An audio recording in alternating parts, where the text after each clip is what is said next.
아, 어찌하란 말입니까? 제자들은 할 말을 잃었습니다. 주여 어디로 가시나이까? 제자들은 이렇게 물어볼 수도 없습니다. 로마의 압제 속에서 식민지가 되어서 폭거와 탄압 속에서 신음하던 이스라엘 백성들이 하나님 나라가 왔다는 예수님의 말씀을 듣고 다윗의 나라와 같은 강력한 나라로 이스라엘 민족이 회복되기를 기대했는데 그 기대를 저버리고 예수님은 이제 세상을 떠나야 한다고 말씀하십니다. 온 세상 사람들이 저주하고 경멸했던 십자가를 져야 한다고 말씀하십니다. 그동안 하나님 나라를 전하시던 예수님이 그 놀라운 권능으로 나라를 회복하고 왕이 되셔서 온 백성에게 사랑과 공의를 펼치시기를 기대했는데 제자들을 떠나야 된다는 거예요. 세상을 떠나셔야 된다는 거예요. 그러니 할 말이 없지요. 어두운 세상의 진리의 빛을 비춰주시고 생명력을 잃고 제도와 형식에 빠진 유대 종교와 다르게 영생의 말씀을 전하시던 예수님이 이제 아버지께로 가셔야 할 때가 되었다고 말씀합니다. 그러니 3년 이상을 쫓아다녔던 제자들이 망연자실할 수밖에 없습니다. 새 시대를 갈망했던 제자들은 근심에 빠질 수밖에요. 그동안 믿고 따랐던 그 선생님이 떠나신다니 두려울 수밖에요. 허무할 수밖에 없습니다. 그동안 자신들이 기대했던 꿈은 어떻게 되는 겁니까? 또 하나님 나라가 왔다고 하는데 이 하나님 나라에 대한 비전은 어떻게 되는 겁니까? 모두 다 물거품이 되고 마는 겁니까? 제자들은 너무나 혼란스러운 거예요. 당혹스럽습니다. 그래서 두렵고 걱정합니다. 요즘 말로 말하면 멘붕이 온 겁니다. 멘붕은 멘탈 붕괴, 영어와 우리나라 말을 섞은 건데 멘탈은 정신 세계를 말하는 거거든요. 이게 정신이 붕괴됐어요. 혼미한 상태가 되어버린 거예요. 마음이 무너진 겁니다. 16장 5절 6절 보세요. 지금 내가 나를 보내신 이 하나님이죠. 하나님 아버지죠. 하나님 아버지께로 가는데 너희 중에 나더러 어디로 가는지 묻는 자가 없고 도리어 내가 이 말을 함으로 너희 마음에 근심이 가득하도다. 아니, 세상을 떠나신다고 하고 아버지께로 간다고 하니까 근심이 가득한 건 당연합니다. 그만큼 또 두려운 거죠. 그리고 모든 것이 이제 포기되어져야 되는 상황이에요. 그러한 제자들을 향해서 예수님이 안심시키면서 이렇게 말씀해요. 7절을 보세요. 그러나 내가 너희에게 실상은 진리와 똑같은 말입니다. 실상을 말하노니 내가 떠나가는 것이 너희에게 유익이라. 내가 떠나가지 아니하면 보혜사가 너희에게로 오시지 아니할 것이요. 가면 내가 그를 너희에게로 보내리니. 자, 보혜사는 누구를 지칭하는 거예요? 성령. 보혜사는 성령을 말하는 겁니다. 예수님이 내가 떠나가면 너희에게 보혜사를 보낼 것이다. 그렇게 얘기를 하죠. 내가 26절에도 그렇습니다. 15장. 내가 아버지께로부터 너희에게 보낼 보혜사, 성령을 말씀하는 거예요. 이 보혜사라는 뜻은 잘 알다시피 돕는 자, 변호하는 자, 변호인, 변호사를 이야기하는 거예요. 요즘 말로. 또 예수님은 성령을 진리의 성령이라고 이렇게 말합니다. 원래 진리의 영, 이 성령은 본문에서 푸뉴마거든요. 근데 영이 푸뉴마이거든요. 이게 진리의 영인데 성령을 말씀하는 것이기 때문에 번역을 할 때 진리의 성령으로 번역을 했어요. 성령은 진리의 영이시다. 진리의 영을 보낼 것이다. 보혜사가 올 것이다. 그 말이죠. 자, 예수님이 떠나가시는 것이 제자들에게 더 유익이라고 말씀해요. 7절에 내가 너희에게 실상을 말하노니 내가 떠나가는 것이 너희에게 유익이라. 너희에게 손해라. 유익이라. 유익이라. 왜 유익입니까? 예수님이 떠나가셔야 보혜사 성령을 보내시기 때문에 그래요. 먼저 떠나가지 않으면 보혜사가 제자들에게 오지 않을 것이기 때문에 그래요. 자, 그런데 여기서 아주 중요한 질문이 하나 있습니다. 왜 예수님이 지상에 제자들과 함께 있는 동안에는 보혜사 성령이 제자들과 함께 있을 수가 없단 말입니까? 필요하지 않아요? 본문에 보면 성령은 진리를 알게 하시고 또 예수님은 육체로 계시는 한 이렇게 동시에 여기에도 계시고 저쪽에 계실 수가 없어요. 그런데 성령은 어디든지 계실 수 있거든요. 영이시기 때문에. 그래서 성령을 부어주시면 더 좋을 텐데 본인이 떠나서야 성령을 보내시겠다고 그래요. 도대체 이게 왜 그러느냐? 여기에 대해서 우리가 몇 가지 질문을 해볼 수 있습니다. 예수님이 떠나시기 전까지는, 그러니까 아버지께로 가셔서 성령을 보내시기 전까지는 이 땅에 성령께서 안 계신 것입니까? 어떻습니까? 네. 성령께서 이 땅에 안 계세요? 예수님이 떠나셔서 보내시기 전까지는? 그런 건 아니죠. 구약시대도 보면 성령은 여전히 활동하고 계셨어요. 하나님의 영, 성령께서 하나님의 사람들과 함께 하셨습니다. 또 예수님이 세례받으실 잉태된 것도 성령으로 잉태되었고 세례받으실 때도 비둘기같이 성령이 강림하셨고 임하셨고 성령님의 이끌려 시험 받으시고 성령님의 인도를 받으면서 살았어요. 예수님. 그리고 예수님이 실제로 부활하실 때도 성령께서 함께 하셨어요. 그러니까 예수님이 이 땅을 떠나시기 전에도 성령은 계속해서 이 세상에서 역사하시고 활동하고 계셨던 겁니다. 그런데 성령을 보내신다는 게 도대체 뭐냐? 여러분 이거 잘 아셔야 돼요. 자, 성령을 보내신다는 것은 이제부터는 성령께서 지금까지와는 다르게 고유한 사역으로 본인을 드러내신다는 거예요. 이게 아주 중요합니다. 성령께서 이제까지는 다르게 역사하시고 일하심을 보이신다는 의미예요. 그것이 예수님이 성령을 보내신다는 의미예요. 특별히 예수님이 누구신지를 이 세상에 드러내신다는 거예요. 진리를 밝히 드러내 보이시고 분명히 알 수 있도록 성령이 그렇게 역사하시겠다는 거예요. 그러니까 그러한 일이 일어나면 성령이 역사하시는 것임을 알라는 겁니다. 새롭게 이제 우리가 봐야 돼요. 이제 성령이 역사하시는 것을. 그런 의미예요. 성령을 보내신다는 것은. 자, 한번 우리가 또 생각을 해볼 수 있죠. 예수님이 제자들과 함께 계실 때는 왜 보혜사 성령을 제자들에게 보내시고 함께 하시도록 하지 않으셨는가? 아까도 성령이 어디든지 계시는 면에서는 유익합니다. 그런데 성령이 아니시더라도 하나님 아버지께서 사실상 또 성령은 함께 하셨습니다. 제자들과. 그런데 성령이 그때는 하시지 않은 일이 있으세요. 뭐냐면 성령은 예수님이 이 땅에 계시는 동안에는 예수님이 누구신지 가르치시는 일을 하지 않으십니다. 예수님이 직접 가르치시는 거예요. 예수님이 누구신지를 아는 것이 더 중요하기 때문에. 우리가 성령이 임하시면 권능을 받는다고 그러죠. 사도행전에도. 자, 예수님이 누구신지 모르는 제자들이 권능을 행하면서 돌아다닌다? 이것은 상상할 수도 없는 일입니다.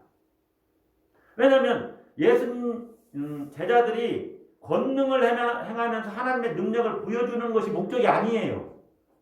제자들의 목적은 예수님이 누구신지를 온 세상에 알리는 겁니다. 하나님의 구원 사역에 있어서 성령이 그 일에 쓰임받도록 그 일을 하시도록 계획되었어요. 그러니까 이미 하나님께서 성령께서 제자들과 함께 하시는 것은 분명하지만 진리를 가르치시고 예수님이 누구신지를 증언하는 사역은 예수님이 떠나시면 성령이 하실 거예요. 그 전까지는 예수님이 일단 하시는 겁니다. 예수님이 사역하고 계실 동안에는 성령께서 그 일을 하실 필요가 없으세요. 왜냐하면 예수님이 지금 직접 가르치고 있잖아요. 하나님 나라에 대해서. 예수님이 떠나시면 예수님이 전하셨던 말씀이나 또 예수님이 어떤 분이신지를 성령께서 생각나게 하시고 가르치게 하셔요.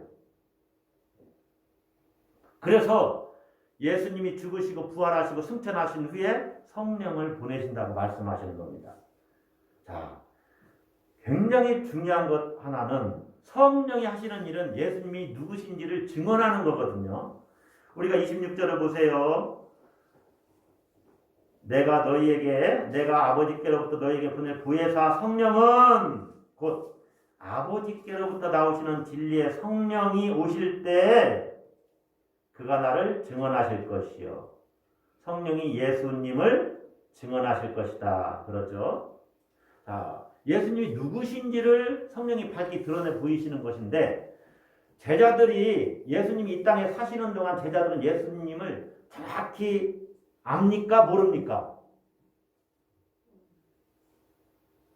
예수님이 죽으시고 부활하시기 전에는 예수님이 누구신지 정확히 알아요? 몰라요? 몰라요. 여러분. 왜 모르는지 아십니까? 예수님을 육으로만 보기 때문에 그래요. 혈연, 지연, 쉽게 말하면 혈통. 어디 출신이냐? 나사렛 출신이 나사렛에서 선한 것이 나올 수 있느냐? 목수의 아들로만 보는 거예요. 그런데 이 제자들이 예수님을 정확하게 이제 인식하고 그분이 누군지를 볼 수 있게 눈이 열리는 그때는 언제냐면은 예수님이 죽으시고 부활하신 것을 체험하신 후에 이게 아주 중요해요. 그래서 여러분 세상을 보는 눈은 십자가와 부활을 통해서 세상을 봐야 됩니다. 그래서 십자가와 부활을 통해서 세상의 창조를 보고 세상의 종말을 봐야 돼요. 예수님이 누구신지 죽으시고 부활하시고 승천하신 후에 성령께서 그분이 바로 죄를 사해 주시는 구원자가 되신 분이다. 그분이 하나님이 보내신 하나님의 아들이시여 참 하나님이시다 하는 것을 제자들이 비로소 성령께서 계속 가르쳐 주시니까 깨닫게 되는 거예요. 그러니까 예수님이 누구신지를 가르쳐 주시는 것이 성령인데 아직 예수님이 죽지 않았으니까 예수님이 누구신지를 아직 모르는 거예요. 제대로. 아무리 얘기를 해도 몰라요. 예수님 말씀하셔도. 자, 그런데 가끔은 하나님이 영안을 딱 열어주셔가지고 예수님 누구신지를 알게 하셨어요. 베드로 같은 경우에 주는 그리스도시요 살아계신 하나님의 아들이시니이다. 그런데 이것도 정확하게 알고서 대답한 것이 아닙니다. 일시적으로 잠깐 깨달은 것뿐이에요. 여러분, 예수님을 직접 눈으로 보니까 예수님이 신성을 가지신 하나님의 아들인 것을 잘 몰라요. 육으로만 보면은 실체를 모르는 것입니다. 따라서 한번 하겠습니다. 육체로 알면 실체를 모른다. 육체로 알면 실체를 몰라요. 그럼 무엇으로 알아야 되느냐? 영적으로 알아야 됩니다. 영적인 일은 영적인 것으로 분별하느니라. 고린도전서 2장 13절.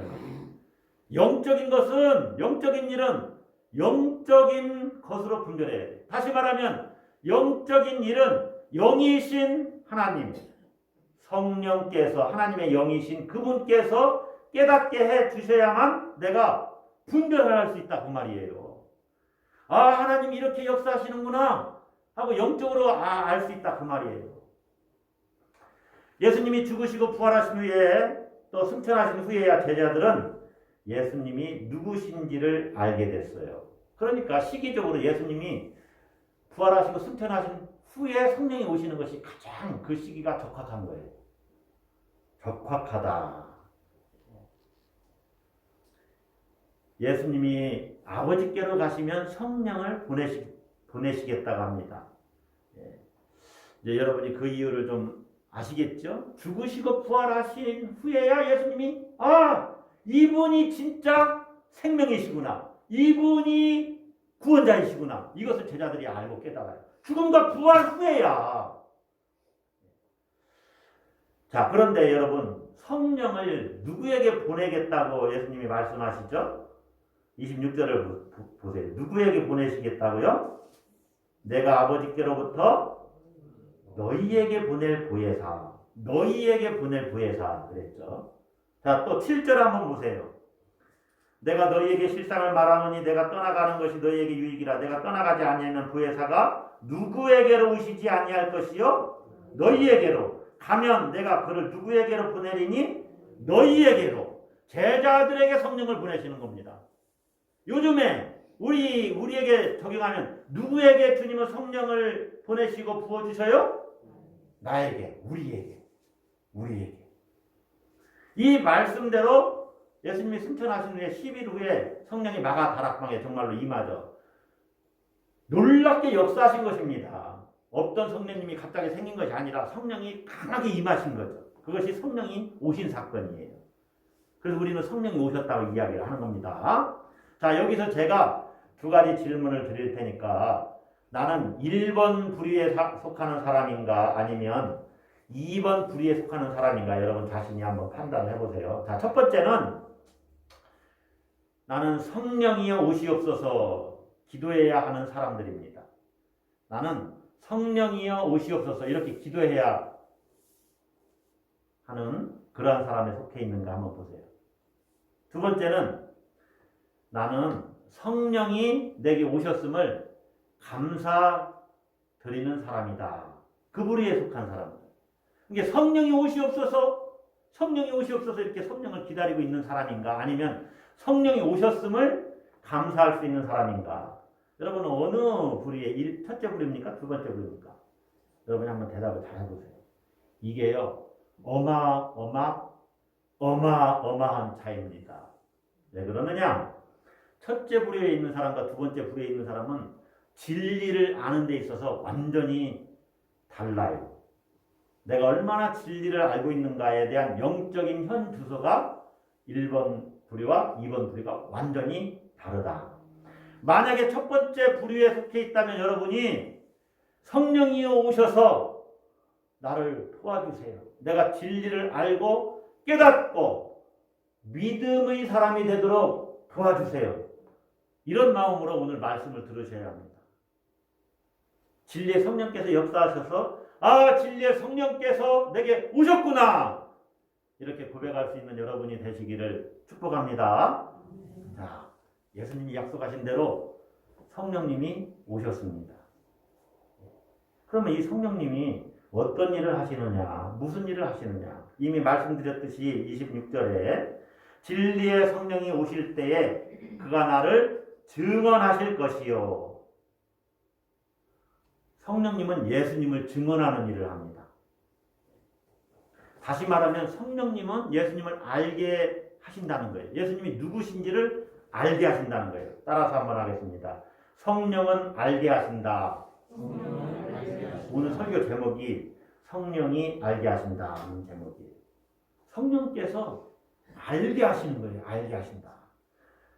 성령이 하시는 일은 이렇게 드러내는 일입니다. 드러내는 일. 감춰진 비밀을 드러내는 일이에요. 자, 진리의 영이라고 그러셨죠. 예수님이 성령을. 이때 진리가 헬라어로는 알레테이아라는 말인데 이 말은 벗어난다라는 뜻의 아라는 접두어하고 레테가 이렇게 합쳐졌는데 레테는 은폐, 망각이라는 뜻이 있어요. 그러니까 은폐, 감추어진 것을 벗어나는 것이 진리예요. 다시 말하면 숨겨진 것을 이렇게 드러내는 것이 진리예요.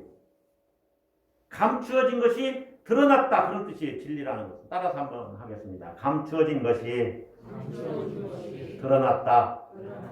은폐에서 은폐 이게 군대 갔다 온 사람은 은폐라는 게 숨어 있는 거거든요. 적들이 다 발견하지 못하도록. 참호 속에 이렇게 은폐되어 있어. 꼭 숨어 있어. 이게 은폐입니다. 은폐되어 있는 것에서부터 벗어나는 것이 진리예요. 따라서 한번 하겠습니다. 은폐에서 벗어났다. 쉬운 얘기로는 감추어진 것으로부터 벗어난 거예요. 이게 진리예요. 그러니까 진리의 영이라는 말은 은폐된 것으로부터 벗어나게 하시는 영이라는 거예요. 은폐에서 벗어나는 것을 탈은폐, 애굽에서 벗어나는 것을 출애굽이라고 하듯이 출은폐의 영이 진리의 영이셔요. 그러니까 감춰진 것을 드러내는 영이세요. 그럼 도대체 뭘 드러내시는 거냐? 자, 16절, 13절 보세요. 16장 13절. 그러나 진리의 성령이 오시면 그가 너희를 모든 진리 가운데로 인도하시리니 그가 스스로 말하지 않고 오직 들은 것을 말하며 그 다음 다 같이 읽습니다. 장래일을 너희에게 알리시리라. 장래일은 지금 감춰져 있잖아요. 모르잖아요. 근데 성령께서 드러내셔요. 또 진리를 드러내셔요. 여러분, 그러면 가장 감추어진 은폐된 비밀은 누굴까요? 무엇일까요? 먼저 가장 숨어있는 비밀, 숨어있는 은폐된 존재가 누굴까요? 네. 예수님 이전에 하나님이시죠. 하나님은 숨어 계십니다. 우리가 하나님을 아무리 찾아도 볼 수가 없어요. 영이시기 때문에 보이지도 않지만 하나님은 은폐의 방식으로 우리 가운데 임해 계셔요. 지금 숨어 계신 방식으로. 그게 우리 눈으로 보이지도 않아요. 세상의 모든 것은 존재의 원인이 있습니다. 스스로 존재하지를 못해요. 어떤 원인으로 인해서 나오는 거예요. 세상의 모든 것은. 그러나 하나님은 원인이 없으십니다. 다시 말하면 근원이 없으세요. 하나님 스스로 근원이셔요. 그래서 모세가 하나님의 이름을 물어볼 때 하나님 뭐라고 대답하셨습니까? 나는 스스로 있는 자니라. 하나님은 스스로 계시는 분이에요. 그러니까 다른 것들은 다 근원이 있어요. 근원. 원인이 있어요. 그런데 하나님은 그 원인이 없이 존재하시는 분이에요. 그것이 궁극적으로는 숨어 계시는 분이다. 그런 말입니다. 은폐되어 있는 분이시다. 그래서 세상의 가장 깊은 비밀은 바로 하나님이세요. 그런데 이것을 드러내는 겁니다. 이게 진리를 안다는 것은 그래서 하나님을 안다는 거예요. 내가 진리를 압니다. 이것은 궁극적인 비밀이신 하나님을 안다는 거예요. 여러분, 하나님을 경험하는 것이 가장 궁극적인 진리입니다. 그래서 13절에 진리의 성령이 오시면 그가 너희를 모든 진리 가운데로 인도하신다. 진리의 성령이 오셔서 우리를 인도하시는 곳은 하나님이에요. 하나님. 성령께서 하나님을 알게 하십니다. 할렐루야. 성령께서 알게 하십니다. 누구를? 하나님을. 예수님 제자들이 성령을 받았다는 증거는 예수님의 제자들이 하나님을 알게 되었다는 거예요. 그러면 그 은폐되어 있는 하나님을 어떻게 알게 되었느냐? 가장 궁극적인 깊이에 숨어 계신 그 하나님을 제자들이 어떻게 알게 해주신 것일까요? 성령께서. 이것은 예수님을 통해서 하나님을 알게 해주셨어요. 누구를 통해서? 예수님을 통해서. 여러분, 성경은 예수님이 하나님의 형상이라고 말을 합니다. 그는 보이지 아니하는 하나님의 형상이시요 모든 피조물보다 먼저 나신 이시니 그는 예수님은 보이지 아니하는 하나님의 형상이시요. 골로새서 1장 15절 말씀이죠. 초대교회 성도들은 보이지 않는 하나님을 보이는 하나님의 형상으로 예수님이 그런 분이신 것을 경험했어요. 예수님은 보이지 않는 하나님이 보이는 하나님의 형상으로 오신 분이라고 경험했다는 거예요. 그래서 예수님을 하나님의 아들이라고 불렀고 이에 근거해서 삼위일체 하나님을 믿게 된 겁니다. 그것이 진리입니다. 할렐루야. 하나님을 예수님에게서 경험했다 하는 말은 예수님에게서 진짜 생명을 경험했다는 겁니다. 진짜 생명. 영생을 경험했다는 거예요. 구원을 경험했다는 것입니다. 죄와 사망으로부터의 해방을 예수님에게서 경험했다는 거예요. 아, 그분이 우리의 구원자구나. 천국에 들어가는 유일한 통로구나를 경험했다는 거예요. 여러분, 죄와 사망으로부터의 해방, 이것은 여러분이 묵상하셔야 되는데 죄로부터의 해방은 이런 겁니다. 쉽게 얘기하면 모든 자기 성취에 대한 강요로부터, 억압으로부터, 강박으로부터 자유로워지는 거예요. 내가 이것을 꼭 이루어야지, 성취해야지 그럴 이유가 예수 믿는 사람에게는 없다는 거예요. 하나님이 하라고 하면 하고 하지 말라고 하면 안 하면 돼요. 얼마나 자유로운 인생을 살아가요. 자기 성취에 대한 강박으로부터 자유로워져요. 그게 죄로부터의 해방이에요. 죄는 자기 성취, 육. 내가 뭘 실현해야지. 하나님같이 되리라. 뭐가 되어야지. 이게 그렇게 생각하는 것이 죄예요. 그냥 하나님이 하라고만 하고 하지 말라고만 안 하면 되는 거예요. 말씀을 따라 그냥 살면 돼요. 그러니까 우리가 하나님이 주신 사명은 감당을 해야죠. 열심히. 그러기 위해서 뭐가 되는 것도 필요해요. 그러나 나를 실현하기 위해서 그렇게 할 필요가 없다 그 말입니다. 그러니 얼마나 자유합니까? 사망으로부터의 해방? 사망으로부터 죄의 결과는 사망이죠. 이 사망으로부터 해방은 이런 겁니다. 내가 소멸될 것이라는 두려움으로부터의 해방이에요. 자기 소멸. 죽으면 끝이고 내가 죽으면 사라질 텐데, 이 세상 없어질 텐데. 요즘은 또 그 화장을 하잖아요. 내가 완전히 없어질 텐데 그럼 난 어떻게 하나? 이 죽음이 벌벌 무서워서 벌벌 떠는 거예요. 이것으로부터 자유로워져요. 왜냐하면 영생이 있고 하나님 나라가 다 예비하고 있다는 것을 확신하니까. 예수 믿는 사람은 그렇습니다. 여러분, 죽음이 두렵죠. 두렵지 않은 사람이 사실 어디 있겠어요. 그러나 누구나 건너가야 될 그 강을 나는 잠깐 자리 옮기면 된다. 이 방에서 저 방으로 가듯이. 내가 이 땅에서 생명이 맞춰지면 그 순간에 주님이 나를 맞이하러 오신다. 그걸 확신하니까. 제가 누군지 모르는데 최근에 그 어느 사모님인데 자기 아버지가 40세예요. 근데 하여간 병에 걸리셨는데 며칠 날 몇 시에 자기가 하나님께로 갈 테니까 식구들을 다 모아놓으라고. 정말 근데 그 시간에 딱 돌아가셨다고 그러더라고요. 새롭게 하셔서인가 거기에서 봤는데 여러분 하나님 나라를 소망하고 있기 때문에 우리는 죄와 사망으로부터 자유함을, 해방감을 얻습니다. 이것이 하나님을 경험하는 거예요. 여러분 예수님을 성령께서 증언하십니다. 예수님이 진리이시고 예수님이 가르치신 것을 그래서 성령은 가르치시고 또 가르치신 것을 생각나게 하셔요. 그가 너희에게 모든 것을 가르치고 요한복음 14장 26절에 그러죠. 보혜사 곧 아버지께서 내 이름으로 보내실 성령 그가 너희에게 모든 것을 가르치고 내가 너희에게 말한 모든 것을 생각나게 하리라. 예수님이 가르치신 것을 가르치시고 예수님이 진리이신 것을 가르치시고 예수님이 가르치신 것을 생각나게 하시는 분이 성령이 하시는 일이에요. 그러므로 예수님이 떠나시면 성령께서 그 사역을 이어받아서 이제 계속 제자들에게 가르치시고 성령이 인도하시는 거죠. 성령께서 스스로 말씀하시는 것이 아닙니다. 그래서 16장 13절을 보세요. 그러나 진리의 성령이 오시면 그가 너희를 모든 진리 가운데로 인도하시리니 그가 스스로 말하지 않고 오직 들은 것을 말하며 장래일을 너희에게 알리시리라.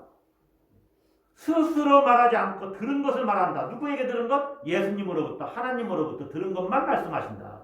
그러니까 성령이 내게 역사하셨다 하는데 예수님의 말씀과 달라요? 예수님의 이름이 존귀 여김 받지 않고 하나님의 영광이 드러나지 않고 자기만 영광받고 자기가 했다고 잘난 체를 해요? 성령이 역사하신 게 아니에요. 예수님의 말씀과 성령님의 가르치심은 모순되질 않습니다. 똑같아요. 성령이 역사하는 곳에는 그래서 예수님이 존귀 여김 받고 예수님이 영광을 받으시는 거예요. 왜냐? 성령님은 예수님의 것을 가지고 알려주는 거거든요. 자, 14절 보세요. 그가 내 영광을 나타내리니 내 것을 가지고 너희에게 알리시겠습니다. 자, 예수님의 것은 원래 아버지 것이었는데 예수님에게 준 거죠. 그래서 15절에 무릇 아버지께 있는 것은 다 내 것이라. 사실 아버지 거는 예수님 것이고 예수님 것은 아버지 거예요. 그러므로 내가 말하기를 그가 내 것을 가지고 너에게 알리시리라 하였노라. 여러분, 성령님은 예수님을 증거하고 예수님이 그리스도이시고 구세주이시고 하나님 아들이시고 또 예수님에게만 참 생명이 있다는 것을, 그래서 그분이 길이요 진리라는 것을 우리에게 가르쳐 주셔요. 그러니까 성령이 역사에서 성령으로 충만케 된 사람들은 누구로 충만해져 있냐면은 예수님으로 충만해요. 할렐루야. 따라서 합시다. 성령 충만, 예수 충만. 네, 다른 게 아니에요. 또 예수님은 말씀을 통해서 우리에게 다가오시기 때문에 내 안에 하나님의 말씀이 충만하면 당연히 예수님으로 충만하죠. 성령님으로 충만할 수밖에 없어요. 이게 다른 게 아니에요. 그래서 예배소서 성령의 충만함을 받으라고 그랬는데 골로새서에서는 하나님의 말씀으로 충만함을 받으라고 해요. 그러니까 여러분이 말씀을 사모하고 하나님의 말씀에다가 내 무릎을 굽히고 말씀이 나를 지배하도록 나를 내어드린다? 이게 성령 충만이거든요. 예수님 뜻대로 살아야지. 내 뜻대로 살지 말고 아버지 뜻대로 살아야지. 이게 이제 사로잡힌 거예요. 뭐에? 말씀에. 그게 성령 충만이에요.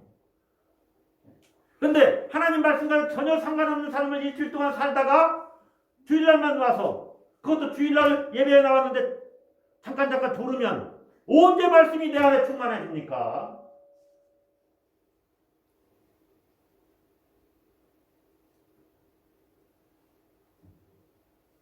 성령 충만은 바로 예수 충만이에요. 성령이 그 일을 하셔요. 성령이 무슨 막 기적을 행해서 능력 행하시는 건 성령이 하시는 일이죠. 그러나 그것보다 더 중요한 것은 내게 어떤 특별한 변화가 없어도 나를 통해서 예수 그리스도가 드러나게 하시는 그 일을 하고 계시다. 또 한 가지 성령이 하시는 일이 있습니다. 이 진리를 받아들이지 않는 사람들을 향해서 책망하시는 일을 해요. 다시 말하면 진리를 받아들이지 않는 사람들을 향해서 성령님이 가책을 느끼게 해요. 왜 그러느냐? 자, 오늘 본문을 보니까 이렇게 말씀하죠. 여러분 한번 8절 보세요. 그가 와서, 이거 성령님이 와서 죄에 대하여 의에 대하여 심판에 대하여 세상을 책망하시리라. 그리고 세 가지에 대해서 이렇게 말씀합니다. 책망하신다는 말은 꾸짖어서 바로잡으신다, 그런 뜻이에요. 꾸짖어서 바로잡으셔요. 자, 죄에 대하여 세상을 책망하신다는 것은 뭡니까? 세상은 이제 예수님을 안 믿는 사람들입니다. 그 예수님 믿지 않는 것이 죄라고 말씀하는 거예요. 9절에 죄에 대하여라 하면 그들이 나를 믿지 아니하며. 왜 예수님 믿지 않는 것이 죄냐?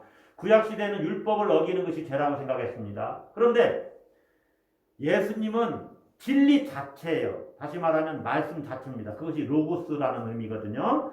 진리 자체이신 그분을 거부하고 거역해요. 그러니 얼마나 말씀으로부터 떠나 있어요. 그러니까 그것이 죄지요. 그런데 성령이 오셔서 예수님이 하나님의 아들이시고 그분이 십자가를 지시고 죽으심으로 우리의 죄값을 치르셨다. 그분은 죽으시고 부활하셨다. 그리고 지금도 여전히 살아계시다. 이렇게 어떤 증거자, 증인들을 통해서, 제자들을 통해서 말씀하셨는데 그 사실을 거부해요? 이 자체가 하나님을 대적하는 거예요. 하나님을 대적하니 죄를 짓고 있는 거죠. 그런데 성령님이 그렇게 깨닫게 하면 내가 지금까지 하나님을 대적하며 살았네? 내가 교회를 몇 년을 다녔는데도 예수님을 내 마음에 영접하지 않았는데 이게 죄였구나. 이렇게 가책을 느낀다면은 그것을 성령님이 알게 하셨다, 그 말이에요. 꾸짖어서 바로잡으시는 거예요, 성령께서. 성령께서 알게 하시는 일을 하시는 겁니다. 두 번째로 의에 대하여 책망하신다고 그랬죠. 자, 의에 대하여는 여러분이 성경이 조금 어려워요. 잘 보셔야 됩니다. 의에 대하여라 하면 내가 아버지께로 가니 너희가 다시 나를 보지 못하며. 자, 아버지께로 간다는 것은 아버지께로부터 나왔다는 것을 전제합니다. 예수님은요, 아버지께로부터 나오셔서 다시 아버지께로 가는 겁니다. 하나님의 아들이신 그분이 이 땅에 사람으로 오셨죠. 예수님으로 온 거죠. 성자 하나님이. 그리고 다시 이제 죽으시고 부활하셔서 다시 승천하신 거예요. 아버지께로 가셔요. 이것이 하나님의 의라는 거예요. 우리 성경은 의하니까 좀 어려운데 하나님의 정의라는 거예요. 정의. 표준 새번역에서는 하나님의 정의 이렇게 이야기를 하고 있어요. 그러니까 예수님이 이 땅에 오셨다가 다시 가시는 것이 하나님의 의예요. 의. 그러니까 예수님 보면 이분이 하나님의 정의로구나. 다시 말하면 이분이 정의로운 하나님이구나를 안다는 거예요. 이건 죄와 완전히 다른 거예요. 그래서 예수님을 받아들이면 하나님의 의를 받아들이는 거예요. 하나님의 의. 그래서 하나님이 그것을 딱 볼 때 너가 예수를 받아들였구나. 너 좀 의로워. 그러니까 이 땅에서 아무리 착한 일을 많이 해도 하나님이 요구하시는 100%의 의를 우리가 이룰 수 눈꽃만큼의 죄를 짓더라도 죄의 싹은 사망이기 때문에 하나님과 우리 사이를 이렇게 갈라놔요. 그래서 하나님과 화합할 수가 없어요. 99.99999%도 안 돼요. 하나님이 원하시는 완전한 의를 인간은 도저히 이룰 수가 없어요. 그러나 예수 그리스도를 받아들이면 그분이 하나님의 정의이시기 때문에 우리는 하나님이 원하시는 의를 소유하는 겁니다. 그래서 주님을 보시고 우리 안에 계신 주님을 보시고 하나님이 너 의롭구나. 너 천국, 너 영생 이렇게 축복하시는 겁니다. 그 일을 하시는 분이 그걸 깨닫게 하시는 분이 성령님이시라는 거예요. 성령이 오셔서 정말로 예수 그리스도가 나의 구세주여 내가 죄인이라는 사실을 깨달은 사람은 지금까지 내가 의롭게 살았다고 자부했는데 내가 의로운 줄 알았는데 나는 의롭지 않구나. 내가 정말로 죄인이구나. 그리고 예수님만이 나의 진정한 의가 되시는구나. 이걸 깨달아요. 여러분이 아직도 나는 죄인이다라는 의식이 전혀 없다면은 아직도 성령이 말씀하시는 그 진리를 깨닫지 못한 겁니다. 그런 분들은 정말로 성령이 오셔서 내가 얼마나 잿더머리인지 죄인인지를 알게 하소서. 예수님만이 나의 의가 되시는 것을 보게 하소서, 알게 하소서, 깨닫게 하소서. 기도해야 합니다. 할렐루야. 목사님 무슨 말씀하시는가? 나는 그래도 착하게 살았는데 아직 멀었어요. 그런 분들은 정말로 여러분 무릎 꿇고 하나님 앞에 기도해야 돼요. 자, 세 번째, 심판에 대하여 세상을 책망하세요. 자, 표준 세번역으로 보면 이런 말씀입니다. 세상 통치자가 심판을 받았기 때문에 심판받을 자가 누구인지를 말씀해 주실 것이다. 우리 성경은 세상에 11절 심판에 대하여라 함은 이 세상 임금이 심판을 받았습니다. 이렇게 돼 있어요. 그런데 표준 세번역을 보면 세상 통치자가 심판을 받았기 때문에 심판받을 자가 누구인지를 말씀해 주실 것이다. 여러분, 세상의 통치자는 사탄을 상징합니다. 사탄의 세력들. 사탄의 세력들은요, 하나님을 대적해서 하나님 나라에서 추방됐지요. 마찬가지로 예수님 믿지 않고 예수님을 대적하는 자는 똑같이 심판을 받는다는 거예요. 지금 우리 눈에는 세상에 아무 변화가 없는 것 같죠. 믿지 않는 자들에게. 그러나 그들은 하나님의 진노를 머리에 이고 다니는 것과 똑같아요. 왜냐하면 예수님께로 회개하고 돌아오지 않고 있기 때문에. 예수님이 진리고 예수님이 정의, 의로우심인데 자신들이 여전히 의롭다고 자신이 주인으로 여겨요. 자신이 자기의 주인이에요. 예수님이 주인이 아니고. 하나님과 동떨어진 인생을 살아요.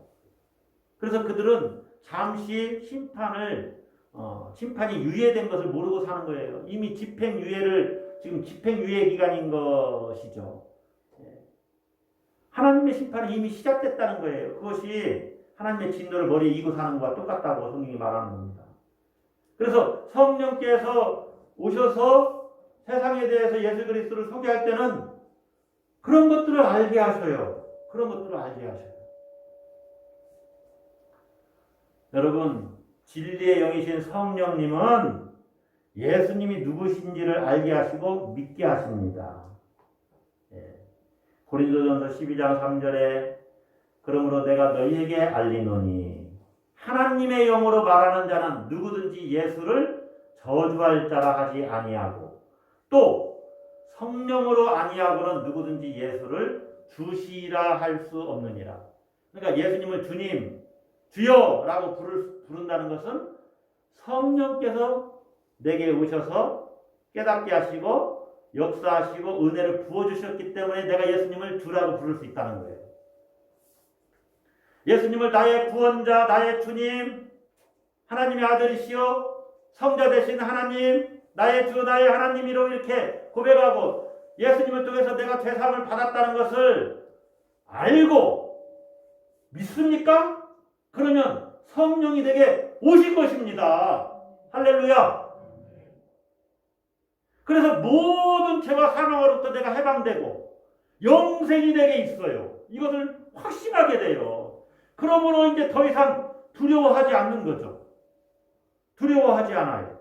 내게 구원이 있는데, 내가 죄사함을 받았는데 무엇을 보여줄 필요가 없어요. 내가 뭘 이루어서 이미 나는 참으로 자유한 인생을 살아요. 성령님을 통해서 예수님이 나의 주인이 되시니까 그분이 책임지실 것이고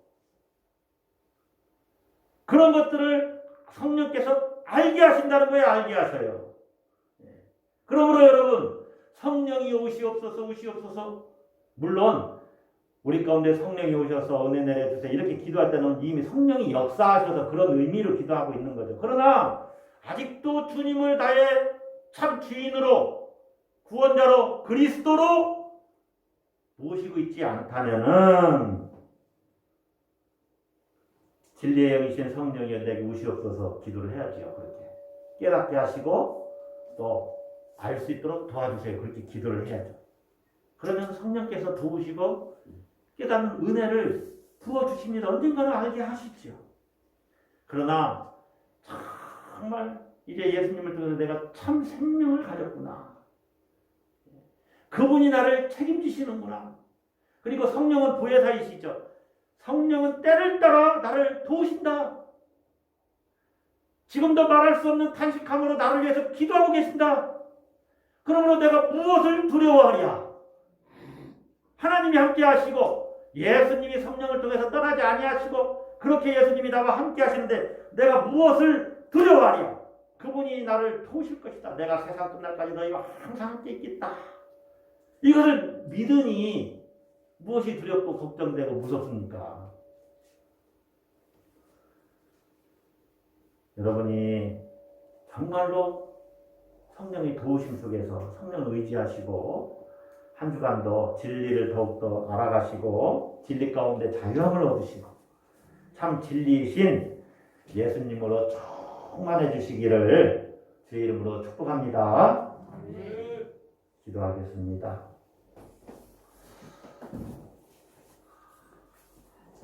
여러분 이 시간에 우리 함께 침묵하며 기도합시다.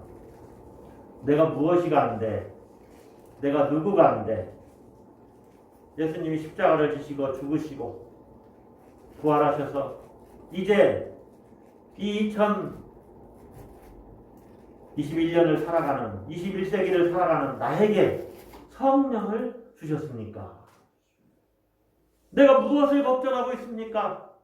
코로나를 걱정하고 있습니까? 경제적인 어려움을 걱정하고 있습니까? 내가 건강 잃을 것을 걱정하고 있습니까? 모든 것 주님이 책임지신다고 하신 참새 2마리가 한 아사리온에 팔리는 것이 아니냐. 너희는 참새들보다 귀하다 말씀하신 주님이 참새 한 마리도 정말 하나님이 허락지 아니하시면 땅에 떨어지지 않는다고 말씀하신 주님이 우리 머리카락까지 셋이 다 되었다고 말씀하시는데 내가 무엇을 걱정하고 두려워하는가? 주여 우리 믿음 없음을 용서하시고 더욱더 주님을 의지하고 믿음으로 무장하는 우리 모두가 되게 해 주시옵소서. 한 1분 정도 침묵하며 기도하겠습니다. 아버지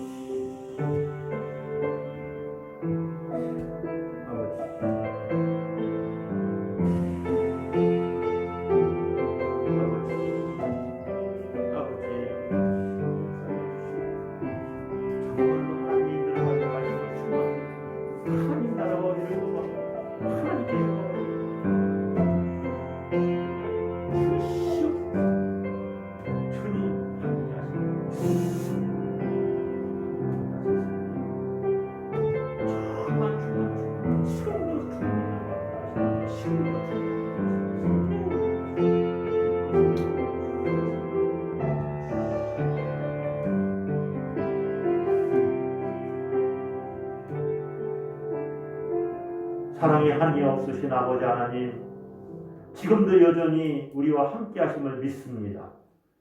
주님이 세상을 이기셨고 부활하셨습니다. 하나님, 십자가 그 절망의 자리가 아니라 무덤을 깨치시고 나오신 그 자리로 우리가 눈을 들어서 우리를 승리케 하시는 주님의 그 역사와 능력을 보게 하여 주시옵소서.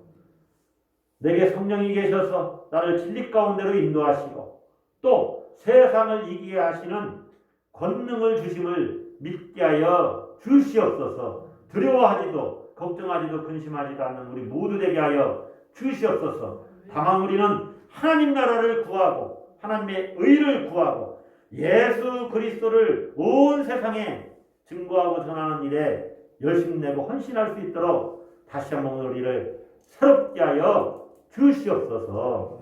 한 주간도 하나님 통행해 주시고 또 세상을 이기게 하시고 코로나19 바이러스 이기며 감염되지 않도록 확진되지 않도록 지켜주시고 또 정말로 안고 있는 모든 어려움과 문제를 해결해 주시고 승리케 하여 주시옵소서. 믿사오며 예수 그리스도의 이름으로 기도드립니다. 아멘.